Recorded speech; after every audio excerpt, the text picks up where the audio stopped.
और एक बार फिर से स्वागत है आप सभी का इंडिया न्यूज बिजनेस के खास शो मार्केट लाइव में। और मैं हूं आपके साथ कंचन नौटियाल। बाजार में एक अच्छा खासा मोमेंटम देखने को मिल रहा है, लेकिन कब तक ये मोमेंटम सस्टेन करेगा, ये देखने वाली बात है, ये समझने वाली बात है। बाजार में एक अच्छी खासी ऊंचाई हमें देखने को मिल रही है, लेकिन किस टाइम तक हमें ये सारा का सारा जो लेवल है, ये कब तक हमें देखने को मिलेगा, ये सारी की सारी जानकारी लेंगे आज के खास पैनलिस्ट से। आज काफी सारी कंपनीज जो है आईपीओ की, वो लिस्ट भी होने वाली है। हैप्पी फॉर्च्यून ऑलरेडी लिस्ट हो गई है, आईपीओ प्राइस से 18% के प्रीमियम में लिस्ट हुई है। इसके बारे में भी जानकारी लेंगे और शुरुआत करते हैं मार्केट लाइव की। मिलवाते हैं आज की खास पैनलिस्ट से। स्वागत करते हैं आलोक दहिया जी का। नमस्कार सर, स्वागत है आपका शो में।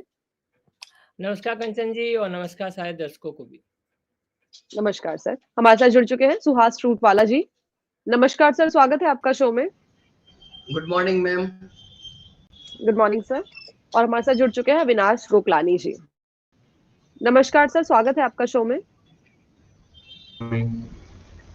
Good morning sir, thank you all for joining us. और जैसे हम देख रहे हैं कि बाजार का मूड एक अच्छा खासा दिख रहा है हमें, और सेम यही सिनेरियो हमने लास्ट वेंसडे भी देखा था। उसके बाद हालांकि हमने एक लॉन्ग वीकेंड मनाया है, सैटरडे संडे और मंडे का, और आज हम वापस से वेंसडे के पास पहुंच गए हैं और देख रहे हैं कि जो मोमेंटम है वो सेम है। आज भी जिस तरीके के चार्ट पैटर्न्स लास्ट वेंसडे थे, उसी तरीके के चार्ट पैटर्न्स हमें भी देखने को मिल रहे हैं। अब जानने वाली बात यह है कि सेकेंड हाफ में, जैसे पिछली बार पिछले वेंसडे बाजार हमें एक नीचे जाता हुआ दिखा था, आज भी वो सेम ट्रेंड फॉलो करेगा या आज हमें बाजार में कुछ नई चाल देखने को मिलेगी?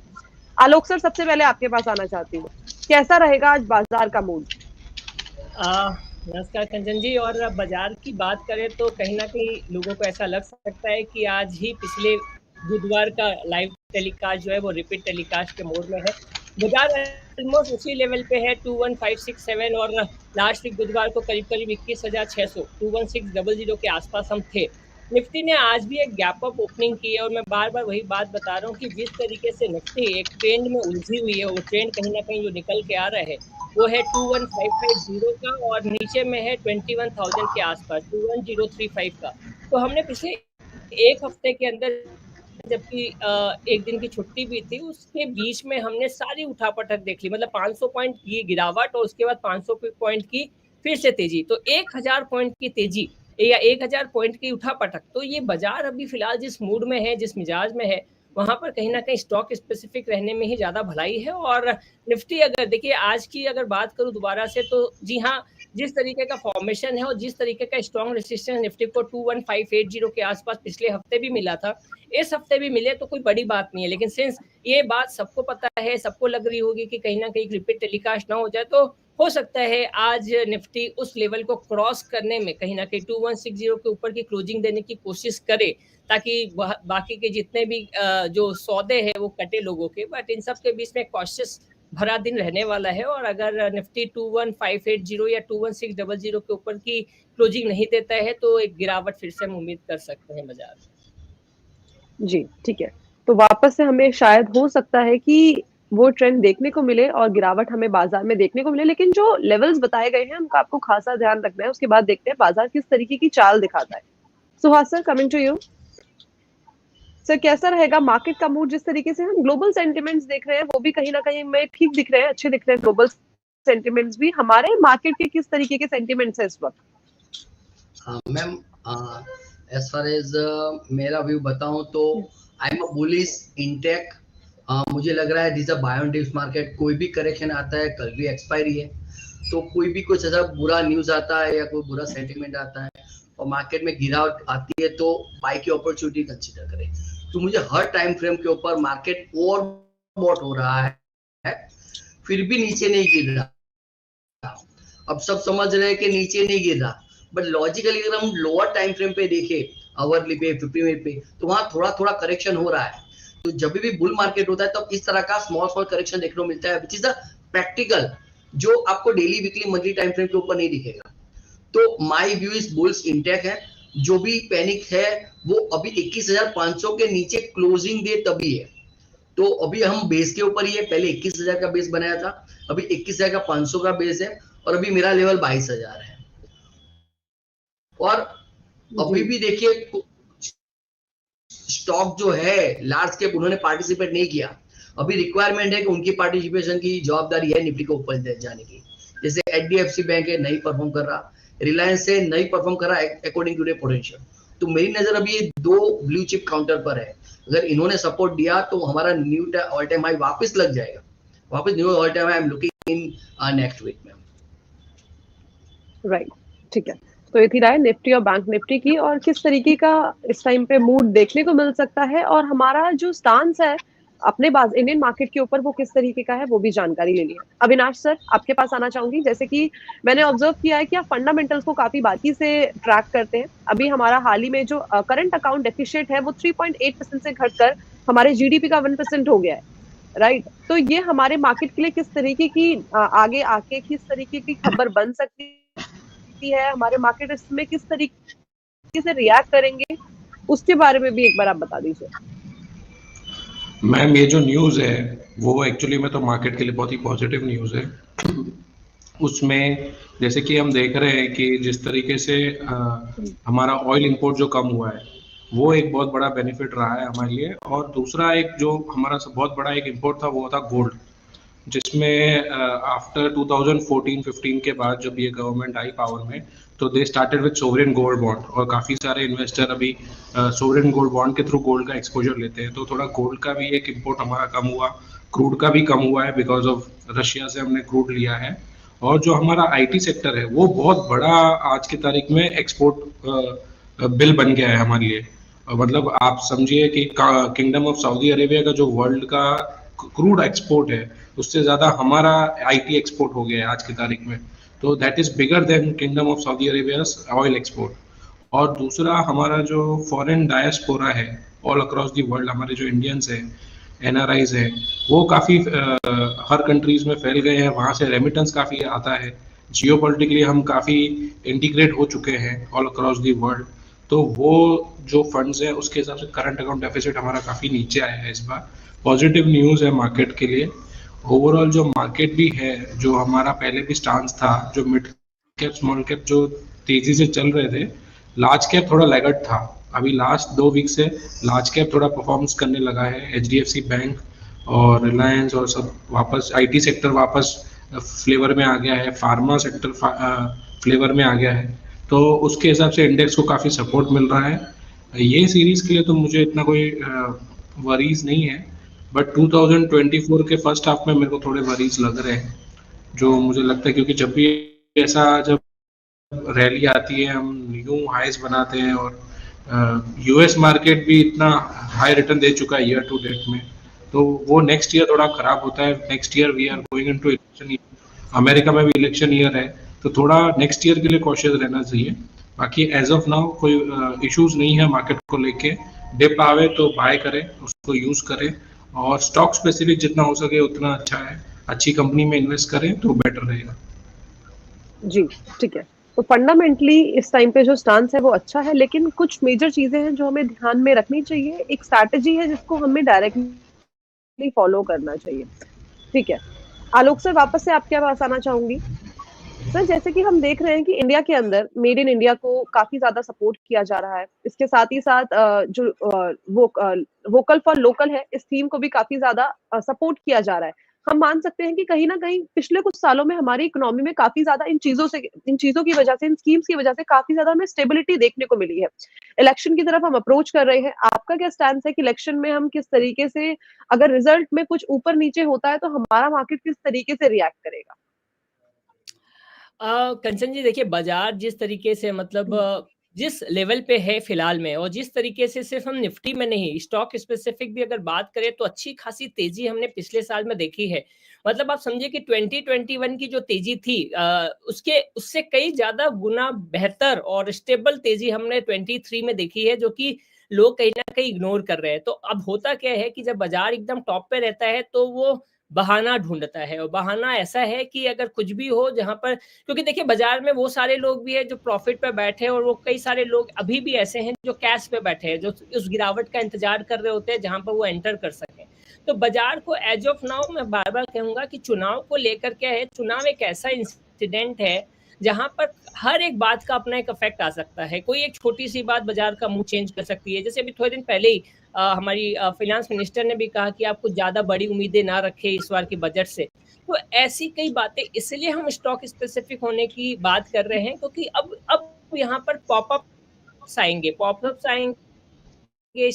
सेक्टर्स को लेकर।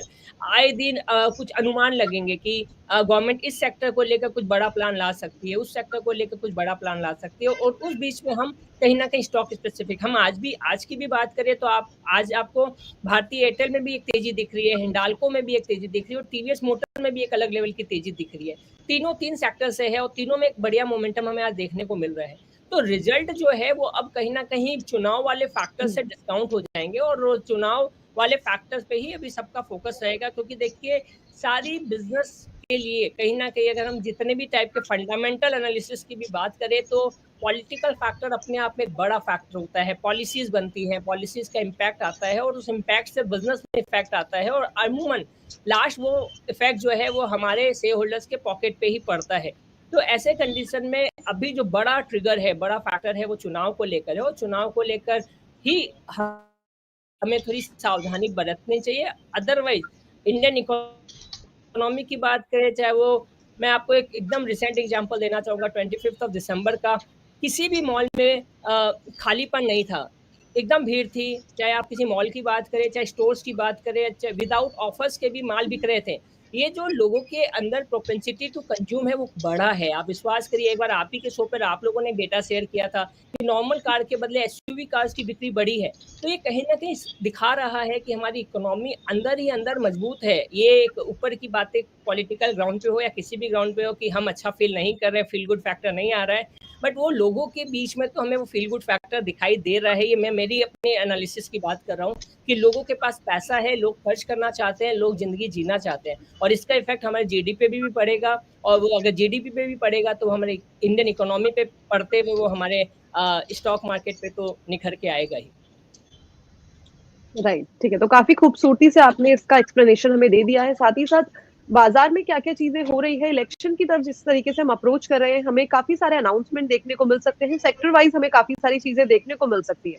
ठीक है, सुहास सर आपके पास आना चाहूंगी। सर जैसे कि हम देख रहे हैं कि अगर आज से हम थोड़े टाइम पहले का डेटा ले लें तो उस टाइम पे हमारा जो इंडियन मार्केट है वो एफआईएस के ऊपर काफी ज्यादा डिपेंडेंट रहता था। हालांकि आज भी वो चीज खत्म नहीं हुई है, बट अगर हम देखें कि ये जो हॉलिडे का मूड आ चुका है, ये जो इस टाइम पे देख रहे हैं कि जो फॉरेन वहां पे ये पूरा का पूरा हॉलिडे का सीजन जाता है, क्योंकि बिकॉज ऑफ क्रिसमस और बिकॉज ऑफ न्यू ईयर, उस टाइम पे जो एफआईआई है उनकी सेलिंग होती है वो काफी ज्यादा बढ़ जाती है इंस्टेड ऑफ बाइंग।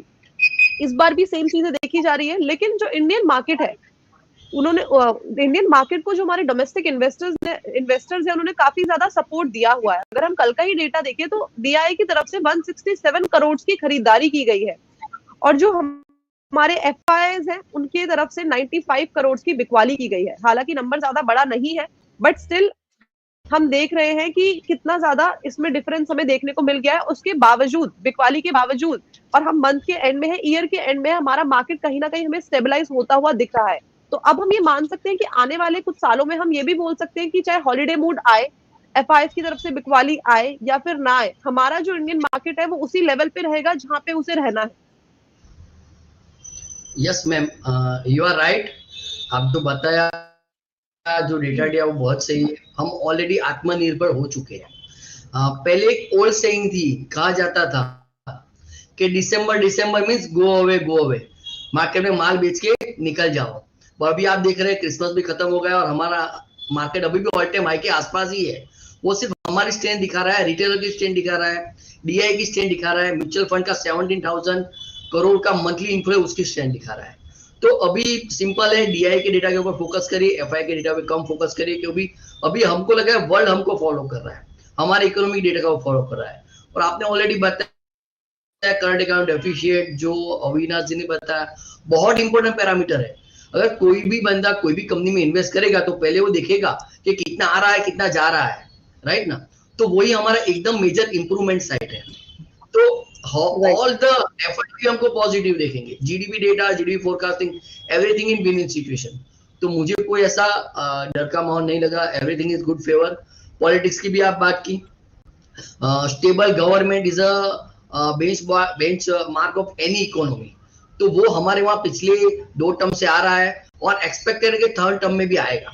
जो अभी 10 साल तक काम किया है उसमें बहुत और रिफॉर्म्स आएंगे और ग्रोथ की पटरी और आगे बढ़ेगी। आप भी देखिए बहुत अच्छे अनाउंसमेंट हो रहे हैं regarding the Indian railway, infrastructure, everything. और एक बात समझ लीजिए, अगर कोई भी इकोनॉमी को आगे बढ़ना है तो first step is infrastructure, from one place to another place. अगर चीजें एक जगह से दूसरी जगह जाएगी तभी सब चीजें एकदम रूटीन में आएगी और ग्रोथ बढ़ेगा। तो बहुत बढ़िया है, जस्ट लगे रहो, इन्वेस्टेड रहो, पेशेंस रखो और संतोष मानने का सवाल ही नहीं है, लॉन्ग टर्म गोल रखो। जी ठीक है, तो आपको लॉन्ग टर्म गोल के नजरिए से बाजार में सस्टेन रहना है। साथ ही इंडियन इकोनॉमी ऐसी नहीं है जहाँ पे सिर्फ ग्रोथ देखी जाए, यहाँ पे देखी जा रही है सस्टेनेबल ग्रोथ, जिसके लिए कई सारे पैरामीटर्स पे काम भी किया जा रहा है। अभी जो हाल ही में खबर आई है कि जो हमारी सरकार है वो ग्रीन सीमेंट के ऊपर काफी ज्यादा फोकस कर रही है कि आने वाले टाइम पे ग्रीन सीमेंट को काफी ज्यादा बढ़ावा दिया जा सके। अविनाश सर, आपको इसके बारे में कोई जानकारी है कि जिस तरीके से अलग अलग सेक्टर्स में हम स्पेसिफिक प्रोडक्ट की बात कर रहे हैं, उनको बढ़ावा देने की बात कर रहे हैं, ऐसी कौन सी कंपनीज होगी हमारे शेयर मार्केट में जिससे इसको काफी ज्यादा एक तरीके से अच्छा खासा प्रॉफिट देखने को मिल सकता है? एक जो मेरे को पता है वो तो एक जेके लक्ष्मी सीमेंट है, वो ग्रीन सीमेंट में काम करता है। मैम, जो ग्रीन एनर्जी की बात हो रही है तो आई थिंक तो सबसे बड़ा बेनिफिशियरी तो रिलायंस ही होगा, बिकॉज वो ग्रीन हाइड्रोजन और वो सब पे काफ़ी बड़ा इन्वेस्टमेंट कर रहा है और रिलायंस इंडस्ट्री के लिए बड़ा इन्वेस्टमेंट करना भी प्रॉब्लम नहीं है। और वो थोड़ा रिलायंस इंडस्ट्री का हमेशा से रहा है, वो आके अहेड ऑफ द कर्व रहते हैं विद द कैपेक्स। तो I think so green hydrogen में उनको काफ़ी बेनिफिट मिलेगा, एनटीपीसी को काफ़ी बेनिफिट मिलेगा, बिकॉज एनटीपीसी काफ़ी सारा सोलर में इन्वेस्टमेंट कर रही है और सोलर में एज सच कुछ टेक्नोलॉजी कोई बहुत रॉकेट साइंस जैसी नहीं है, उसमें मेन होता है फाइनेंसिंग। और एनटीपीसी बिकॉज पीएसयू है, उसको फाइनेंसिंग बहुत सस्ते में मिलता है, तो उसके हिसाब से वो बहुत ही अच्छा वायबल प्रोजेक्ट बन जाता है एनटीपीसी के लिए। और इसके साथ साथ जो दूसरे भी जो है ग्रीन एनर्जी के ये टाटा केमिकल है, वो लिथियम आयरन बैटरी के लिए ग्रीन वो कर रही है। तो ऐसे 2-4 जो है, बट ये अभी थीम जो है इवॉल्व हो रहा है, इसमें अभी सारे प्लेयर्स अभी इमर्ज हुए नहीं है, ये अभी लॉन्ग टर्म बेट होगा जिसपे आई थिंक सो रिलायंस बेटर रहेगा आज की तारीख में, और कोई इतना प्लेयर उभर के अभी आया नहीं है। राइट, ठीक है, तो मैं बता दूं इन्फॉर्मेशन के लिए, ग्रीन सीमेंट हमने देखा है अक्सर जब हम फुटपाथ पे जाते हैं तो वहाँ पे साइड में जो ग्रीन बाउंड्रीज होती है जमीन में, वो ग्रीन सीमेंट होता है। बेसिकली ये कार्बन नेगेटिव प्रोसेस के थ्रू मैन्युफैक्चर किया जाता है और ये हमारे एनवायरनमेंट के लिए काफी ज्यादा इको फ्रेंडली होता है, बिकॉज जो इंडस्ट्री का डिस्कार्डेड वेस्ट होता है उसके थ्रू ये बनाया जाता है कंप्लीटली।